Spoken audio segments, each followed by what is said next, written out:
gabaray waa inaad halkan keentaa hooyada waxaan diyaar u ahay inaan idin abaalmariyo adi iyo hooyada si aan u ilaaliyo sharafta qoyskayga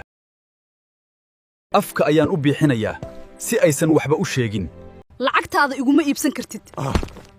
hadda waxaan leeyahay ilmo kale oo qoyskiina ah halkan ayaan iska joogayaa baxa iiga baxa gurigayga haddaad lacagtayda diideen waan kaa baxeena laakiin waa igu ballan inaa idin ceebeeb adi iyo qoyskaagaba caawa dunida oo dhan waxay baran doontaa runta ku saabsan qoyskan iyo waxa ay sameeyeen jooji tani aad bay uga fogaatay waa inaadna soo raacdaa gabadhaay waa adiga cambow waxaa tahay midka ka damreeya dhibaatadan oo dhan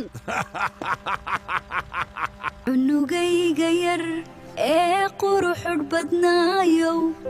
aad baan ku jecelahay gacantayday hadda waa markii aan baxsan lahayn meel fog ayaan ku kaxaynayaa sideen wax walba ugu sheegi doonaa ninkayga askariga ah ee hadda soo laabanaya soo dhowaada caawa sirta weyn ee qoyskan ayaa la furi doonaa tartan hooyo iyo aabe haddaad hooyadaa jeceshahay fallow isoo dheh haddaad aabbahaa jeceshahay sheer garee muuqaalkan